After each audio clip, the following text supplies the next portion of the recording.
এই শহরটি একসময় ছিল ডাকাতদের আস্তানা, কিন্তু বর্তমানে এটি পৃথিবীর প্রায় সকল পর্যটকদের পছন্দের স্থান এবং একটি দেশের প্রধান রাজধানী শহর। বলছি মরক্কোর রাজধানী রাবাতের কথা।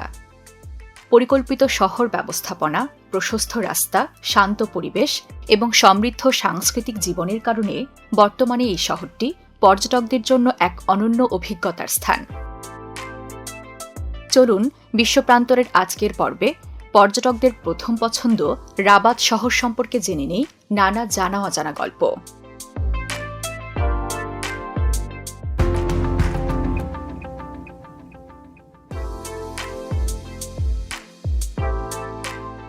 মরক্কো আফ্রিকার একটি মুসলিম প্রধান দেশ। সাংস্কৃতিক বৈচিত্র্য, চোখ জুড়ানো প্রকৃতি আর প্রাণখোলা মানুষ হল দেশটির প্রধান বৈশিষ্ট্য। ঐতিহ্য, ইতিহাস, বিনোদন এবং জীবনযাপনের নানা দিকের কারণে প্রায়ই এই দেশটিকে একটি পরাবাস্তব জগৎ বলেও আখ্যায়িত করেছেন ভ্রমণপ্রেমীরা। আর এই দেশটির রাজধানী রাবাত। আটলান্টিক মহাসাগরের তীরে অবস্থিত শান্ত কিন্তু প্রাণবন্ত এই শহরটির আয়তন প্রায় ৫৮০ বর্গ কিলোমিটার। এখানে বর্তমানে প্রায় ৫.৫ লাখের মতো মানুষ বসবাস করে। রাজধানী শহর হওয়ায় এখানে রয়েছে প্রশাসনিক ভবন, দূতাবাস, গুরুত্বপূর্ণ অফিস এবং আন্তর্জাতিক সংস্থার কার্যালয়, যা শহরটিকে একই সঙ্গে সরকারি ও সাংস্কৃতিক কেন্দ্র হিসেবে পরিচিত করেছে বিশ্ববাসীর কাছে।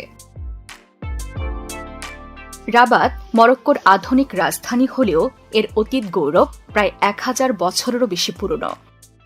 প্রাচীনকাল থেকেই আটলান্টিক মহাসাগরের ধারে বো রেগরেগ নদীর মোহনার আশেপাশে ছোট ছোট মানব বসতি গড়ে উঠতে থাকে। পরবর্তীতে রোমান সাম্রাজ্য এই অঞ্চলের উপর প্রভাব বিস্তার করে। এখানকার ভৌগোলিক অবস্থান রোমানদের কাছে কৌশলগতভাবে অত্যন্ত গুরুত্বপূর্ণ ছিল। ১২ শতকে রাবাত শহরের ইতিহাসের মোড় ঘুরতে শুরু করে।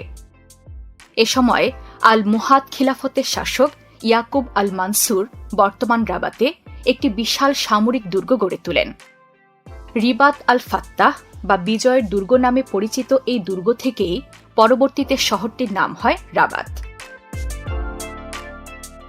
শুনে অবাক হবেন, ১৭ শতকের শুরুর দিকে শহরটি বারবারি ডাকাতদের আস্তানা হিসেবে ব্যবহৃত হতো। তারা আটলান্টিক মহাসাগর ও ভূমধ্যসাগরে লুটপাটের জন্য রাবাত শহরটিকে ব্যবহার করত। ১৭ শতকের শেষ দিকে আলাউই রাজবংশ ক্ষমতায় আসার পর রাবাতের ইতিহাস আবার স্থিতিশীলতা ফিরে পায়। এই রাজবংশই এখনও পর্যন্ত মরক্কোর শাসক পরিবার হিসেবে টিকে আছে। এরপর ১৯১২ সালে মরক্কো ফরাসি উপনিবেশে পরিণত হলে রাবাতের ইতিহাসে আবার এক বড় ধরনের পরিবর্তন আসে। ফরাসিরা প্রশাসনিক সুবিধা এবং আধুনিক নগর পরিকল্পনার স্বার্থে রাবাতকেই দেশের নতুন রাজধানী ঘোষণা করে। তারা এখানে প্রশস্ত সড়ক, সরকারি ভবন, রেল লাইন, আধুনিক বন্দর এবং পরিকল্পিত আবাসিক এলাকা তৈরি করে। তাদের পরিকল্পিত নগরায়ন রাবাতকে এমন এক রূপ দেয় যা আজকের মরক্কোর আধুনিক প্রশাসনিক রাজধানী হিসেবে পরিচিতির ভিত্তি তৈরি করে। রাবাতের সবচেয়ে আকর্ষণীয় দিক হল এর দর্শনীয় স্থানের বৈচিত্র্য। এই তালিকায় প্রথমেই বলা যায় হাসান টাওয়ারের কথা।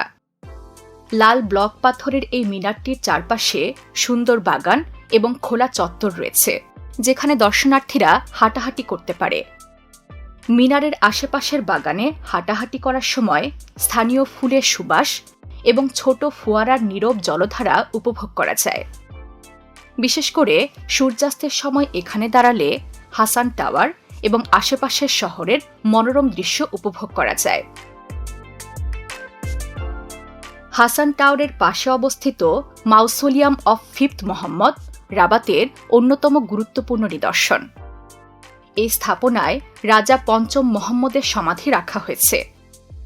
পাশাপাশি এখানে তার ২ সন্তান রাজা দ্বিতীয় হাসান এবং প্রিন্স আবদুল্লাহ সমাধিও রয়েছে। এই স্থাপনাটি চমৎকার সাদা বাহ্যিক দেয়াল, সবুজ টাইলের ছাদ, অভ্যন্তরের মার্বেল এবং কাঠের খোদাইয়ের জন্য পরিচিত।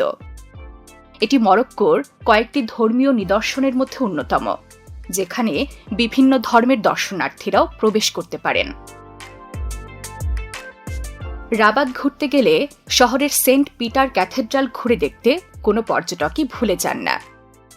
বিংশ শতকের শুরুতে ফরাসি শাসন আমলে নির্মিত এই স্থাপত্যের সূক্ষ্ম খোদাই, উঁচু ছাদ আর শান্ত পরিবেশ যে কোনো দর্শনার্থীদের মনকে প্রশান্তি দিবে। বিশেষ করে সকালে বা বিকেলে সূর্যের আলো পড়লে ক্যাথেড্রালের পুরো কাঠামোটি যেন আরও উজ্জ্বল ও জীবন্ত দেখায়। যদি রাবাতের ঐতিহাসিক স্থানগুলো থেকে একটু বিরতি নিতে চান, তবে ষষ্ঠ Mohammad modern and contemporary art museum একটি দারুণ জায়গা। এটি মরক্কোর প্রথম প্রধান আধুনিক শিল্পকলা জাদুঘর। এখানে স্থানীয় মরক্কান শিল্পী ছাড়াও আন্তর্জাতিক শিল্পীদের চিত্রকর্ম প্রদর্শিত হয়। মজার ব্যাপার হচ্ছে, এখানকার প্রদর্শনীগুলো প্রায়ই পরিবর্তিত হয়, তাই প্রতিবার গেলে নতুন কিছু দেখার সুযোগ থাকে। এই শহরের সাংস্কৃতিক জীবন অত্যন্ত বৈচিত্র্যময় এবং প্রাণবন্ত। এটি শুধুই মরক্কোর রাজনৈতিক রাজধানী নয়, বরং এটি ঐতিহ্য, ধর্ম, শিল্প ও বিনোদনের এক সমৃদ্ধ মেলবন্ধন। আর এই বৈচিত্র্য সবচেয়ে ভালোভাবে দেখা যায় শহরের বার্ষিক উৎসবগুলোতে, যেখানে স্থানীয় ও আন্তর্জাতিক সংস্কৃতির রঙিন ছোঁয়া চোখে পড়ে। রাবাতের সবচেয়ে বড় এবং জনপ্রিয় উৎসবগুলোর মধ্যে একটি হল মাওয়াজিনে ফেস্টিভ্যাল। এটি একটি বিশাল বিশ্ব সঙ্গীত উৎসব, যেখানে মরক্কোর পাশাপাশি বিভিন্ন দেশের সঙ্গীত শিল্পীরা অংশগ্রহণ করেন। উৎসবের সময় শহর ব্যস্ত ও প্রাণবন্ত হয়ে ওঠে। রাস্তার কোনায় দেখা যায় লাইভ পারফরমেন্স, বড় স্টেজে কনসার্ট এবং সঙ্গীতের মেলবন্ধন। দর্শকরা এখানে শুধু গান শোনেন না, বরং বিভিন্ন দেশের সংস্কৃতি ও রীতিনীতির সঙ্গে সরাসরি যুক্ত হতে পারেন। মাওয়াজিনে ফেস্টিভ্যাল কেবল সঙ্গীতই নয়, বরং রাবাতের বহুজাতিক এবং উদার সংস্কৃতির প্রতিফলন। আরও আছে রাবাত আফ্রিকা ফেস্টিভ্যাল। এই অনুষ্ঠানটি মূলত আফ্রিকান শিল্প, নৃত্য এবং সঙ্গীতের উপর আলোকপাত করে। এই উৎসবে দর্শকরা শুধু আফ্রিকান সংস্কৃতির সঙ্গে পরিচিত হন না, বরং স্থানীয় মরক্কান হস্তশিল্প, রঙিন পোশাক, নাচ এবং সঙ্গীতের সঙ্গে সরাসরি যুক্ত হওয়ার সুযোগ পান।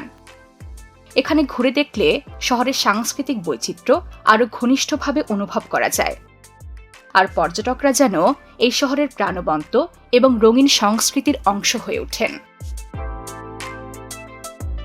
আপনি ইতিহাসপ্রেমী হন কিংবা সংস্কৃতিপ্রেমী, রাবাত সব ধরনের ভ্রমণপ্রেমীদের আনন্দ দিতে প্রস্তুত। এখানে একবার আসলেই বোঝা যায় কেন রাবাত শুধু প্রশাসনিক রাজধানী নয়, বরং সাংস্কৃতিক, ঐতিহাসিক ও ভ্রমণগত দৃষ্টিকোণ থেকেও শ্রেষ্ঠ। রাবাত তার অনন্য সৌন্দর্য দিয়ে এভাবে দর্শনার্থীদের মুগ্ধ করুক, এই কামনায় শেষ করছি বিশ্বপ্রান্তরের আজকের পর্ব। বিশ্বের নানা প্রান্তে ছড়িয়ে থাকা এমন জানা অজানা তথ্য জানতে সাবস্ক্রাইব করুন বিশ্বপ্রান্তরে।